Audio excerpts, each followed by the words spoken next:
Well, after getting frustrated with Sports Interactive, it's time to go back and play a classic.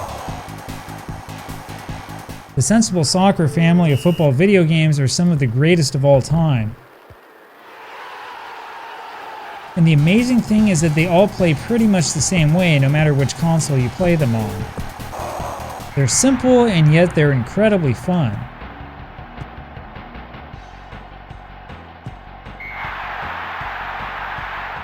And as you can see, since it's dark around me, I spent all day playing the game. I mean, the thing about Sensible Soccer is that it's rich with options, customization, stuff like that. Now, the game does look dated, right? But when you start playing it, it's really hard to stop. And that's something I can't say about a lot of football games that are made today. The flow of the game is perfect, the controls feel just right, and you feel like you actually have control over what's happening even if you're not sure what you're doing. And the funny thing is that the game manages all of that with just one button. Well, at least there was only one button on the original Amiga game. Some of the later versions have two buttons. The Super Nintendo versions technically have more buttons than that, though you won't really notice it when you play the game. So unlike some of the more advanced 16-bit football games, most of the buttons do basically the same thing. So in the Super Nintendo version, you can hit the X button to punt the ball up the pitch, but that's really the only major difference that I've noticed. And even though you can do that, it really doesn't help you all that much. I mean, the reason why the controls work so well in this game is because your players react to what they're supposed to react to when the situation is the way it is in front of them. And so when you're on defense, pressing just about any button will cause the player you control to make a tackle.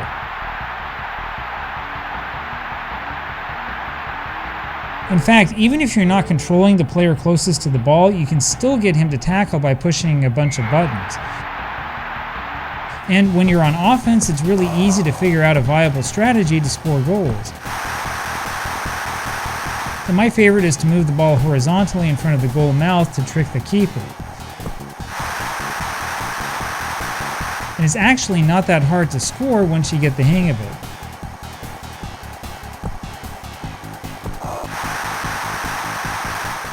Now, if you've never played this game before, this is your first time looking at it, and you stumble across some of these clips, you're going to be wondering what the big deal is. I mean, the game does look dated, like I said. It looks old. It does feel kind of old as well. You'll have a hard time really seeing who any of the players are, if you want to put it that way. But the thing is that one of the things that makes this game so great is that wide field perspective. You can see everything you need to from this vantage point. Sure, the player sprites are small, but honestly it doesn't matter that much.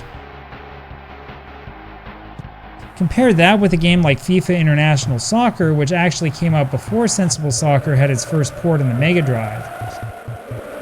The FIFA game has an interesting perspective, sure, but you can only see a small part of the pitch. In Sensible Soccer, you feel like you can see everything that you need to see. So this isn't a minor point, by the way. There were a ton of sports games in the mid-1990s that fell prey to this idea that the best way to play is to have really big sprites. I guess it was to attract new players, but I don't know, in retrospect it wasn't that great. The truth is that most sports games are better if you zoom the camera out. International Superstar Soccer, which came out in 1996, has a similar issue.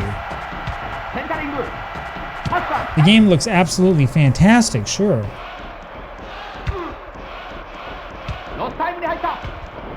But the camera viewpoint is zoomed in so far that it's really hard to see what's happening elsewhere. And then you've got games like Mega Man Soccer, which is zoomed in so much that it's ridiculous. There are tricks to playing this game and winning, sure, but it's really not a good sports game.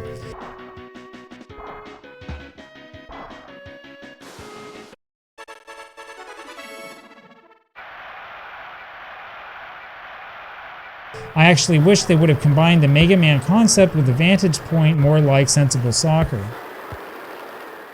Anyway, now we get to the sound. So think about this. Would you believe me if I told you that Sensible Soccer had better sound in 1995 than Sports Interactive's Football Manager does in 2025? Because it's true. So this is the PC CD-ROM version of Sensible World of Soccer. There's match commentary, imagine that. Fantastic goal! The sound in this game is fantastic. That's a terrible tackle. Superb save! It even includes a famous and hilarious opening montage set to the title song Goal-Scoring Superstar Hero. Now, embarrassing cutscenes don't necessarily make this game perfect. However, the overall experience is quite good, especially for its time. And yeah, I know, I'm picking on Football Manager 26 again. So I'll give you a little bit of the inside baseball here. I really wanted to do a video that really ripped the guts out of FM26, but I thought I should wait for the next patch to come around first to see if there are any miracles left in store. But you know what else is really crazy? Sensible World of Soccer is a much more enjoyable management game than Football Manager 26. If you play in season mode, you can manage your squad. Sure, you don't have many players, but that's not really a huge deal. You can conduct transfer business. It's actually really easy. To make this transfer work, I had to give the other team a player as well as the money.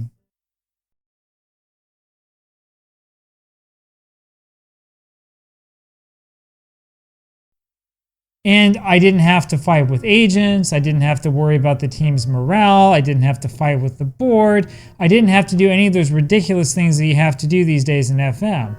I could find the player that I wanted quickly, I could just buy that player, I got rid of a player I didn't want, and everything turned out fine. Yeah, imagine that.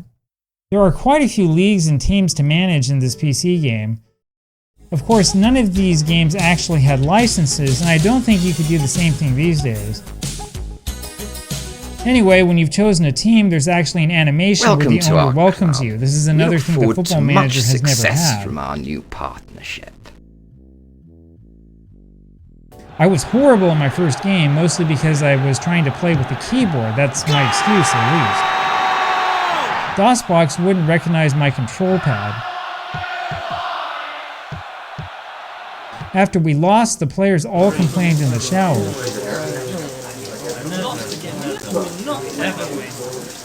And guess what? I could go to the next match right away.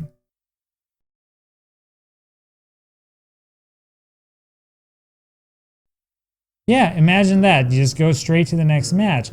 There's no need to go to a press conference. You don't have to hit continue 50 times. You don't have to play the morale game. You don't have to babysit the players. You don't have to go to some stupid staff meeting. There's nothing like that in there. The best part is that you can set things up in the game to just be the coach, so you don't even have to actually play the game. So I gave that a try in our second match. And believe it or not, we won. It's in the back of the net! So maybe I'm really not cut out for playing arcade style on a keyboard. What a shot that was! So you know how people keep talking about how FM26 is not really immersive? Well, go back and play Sensible World of Soccer on the PC. I mean, seriously, go take a look at it. You'll see just how immersive it was. It's easy to look at the standings in other leagues around the world. I could find the list of leading scorers right away. Seriously, everything in this game is exactly where I need it to be. The only complaint that I have is that I couldn't figure out how to exit the game. In fact, I still don't know. So I guess that means I'll have to play another one. So you know why people love this game so much? It's simple. It's the answer. The game is just simple. You don't need complicated mechanics for a game like this. You just need a directional pad and a button. That's it. Create a bunch of teams, let the players create their own teams, let us mod our own players, let us do what we want with the game. There's no need for all of this extra garbage, for all the babysitting and all this other junk. In that sense, Sensible Soccer reminds me of another classic game from around the same time. So if you haven't played this yet, you really should check out NHL 94 on the Sega Genesis or Mega Drive, depending on where you are. It's slower than Sensible Soccer, sure, but the gameplay is similarly simple and very addictive. And it's easy to figure out what to do once you've played it for a minute or two.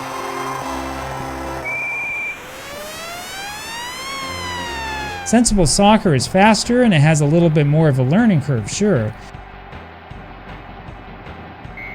but it's really easy to get the hang of, and it's hard to put down once you figure out what you're doing. Anyway, there's a reason why people to this day think that NHL 94 is the best hockey video game of all time. And there's a very similar reason why people consider Sensible Soccer to be the king of football games. Oh, what a great stop! So you don't need 3D graphics to accomplish that, by the way. You just need a game that is fun and that's simple. All you need to do is make a game that people, want to play. In fact, when they tried to remake Sensible Soccer for the PlayStation 2 a few years later, they really missed that lesson. Alright, this is Sensible Soccer 2006 on the PlayStation 2. The graphics look nice and have a clear 3D feel to them, but the game is slow and kind of boring.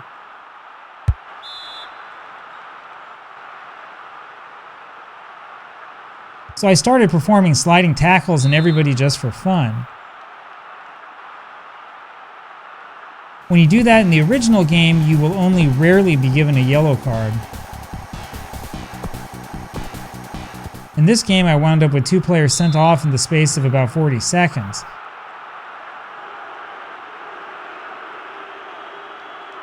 It's like they sucked all of the fun out of the game.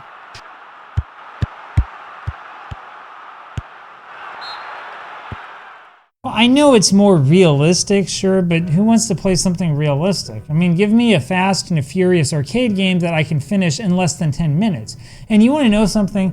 I played a full game of Sensible Soccer on the Atari Jaguar in just a little over 5 minutes while I was making this video. Now that's what I'm talking about. Sure, FM26 has nice looking graphics when you get to the game itself, I suppose.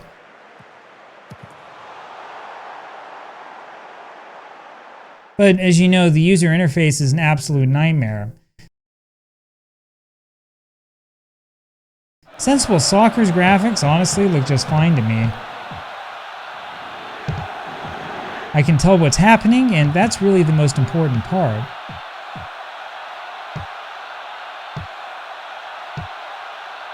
And the menu system is strictly better, there's no doubt about that. Anyway, you know that Sports Interactive failed when FM26 is worse than a 30-year-old 16-bit game. And I'm not joking. Go play the Mega Drive version, play the Super Nintendo version, play the Amiga version, the Amiga CD version, the PC version of Sensible Soccer. Doesn't matter which one you play, it's still going to be better than FM26. You won't want to go back to FM26 at all. You won't even think about it. You won't miss it. And that is why many of us feel that Sports Interactive is really in big trouble.